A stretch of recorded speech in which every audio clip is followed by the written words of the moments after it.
El cielo sobre la laguna de Tenochtitlan se tensó con el rugido de tambores de guerra. Bajo la sombra de la gran pirámide, los prisioneros fueron conducidos al altar. Sus gritos se fusionaron con el viento mientras la llama de los sacrificios reflejaba el poder creciente de un imperio. En ese instante, un hombre de mirada acerada, nombre aún desconocido para la historia común, alzó su mano y ordenó que se quemaran los códices de los vencidos, borrando su memoria. ¿Podía un solo individuo reescribir el destino de un pueblo y del mundo desde las sombras del trono? Nacido alrededor del año 1397-1398, Tlacaelel fue hijo de Huitzilihuitl y de la noble Cacamacihuatl, en la pequeña pero ambiciosa ciudad-isla de Tenochtitlan. Desde niño caminó por los canales de la laguna, vio los agitadores del comercio, escuchó los rezos al dios guerrero Huitzilopochtli y presintió que su destino era más que nobleza. Era fuego, transformación. No fue él el primogénito que heredaría el trono, pues otros lazos cortesanos marcaban la sucesión. Pero mientras los otros disfrutaban del banquete y del lujo, él tranquilamente observaba los engranajes del poder, aprendía en el Calmecac de las élites, registraba injusticias y sentía en su alma el peso de una ciudad que aún no dominaba su destino.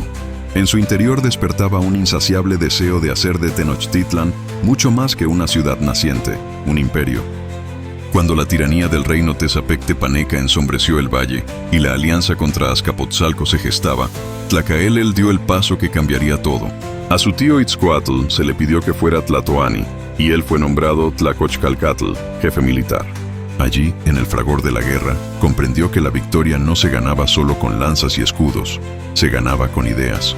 Él planteó que los mexicas no eran meros tributarios, sino un pueblo elegido por los dioses, que la guerra no solo daba honra, sino sentido, que el sacrificio debía unirse al sacrificio, la sangre a la historia, y con eso consolidar un poder que no sería efímero. Ese fue su despertar, del noble secundario que observa al gran arquitecto que moldea destinos.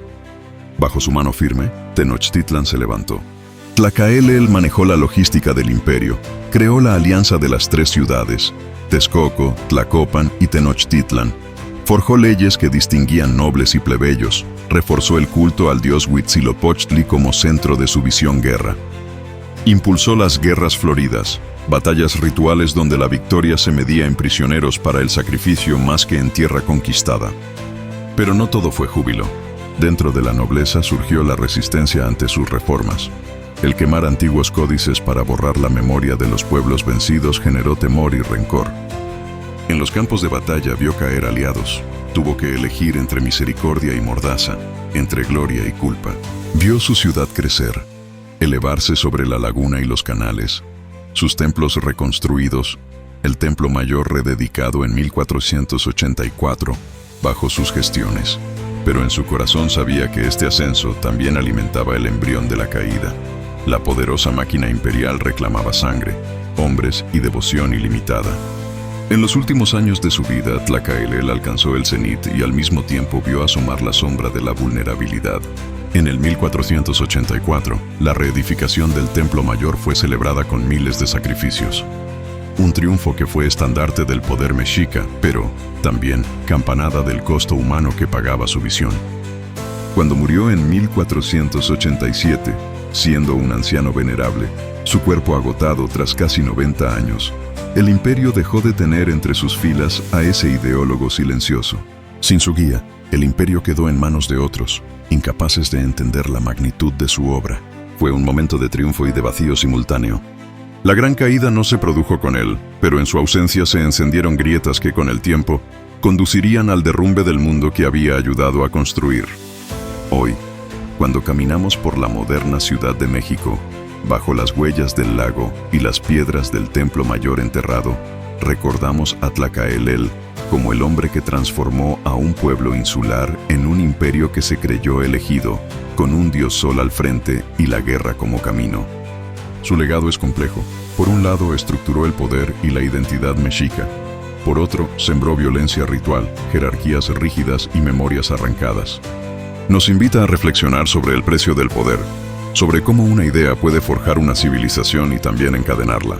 México lo recuerda no solo como una figura lejana, sino como el arquitecto de una narrativa de grandeza y advertencia.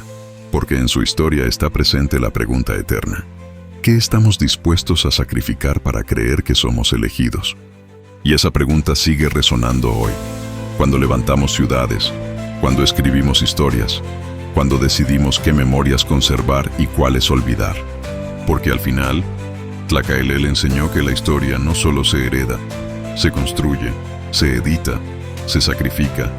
Y esa lección es tan vigente como el latido del viejo lago ciudad que una vez fue.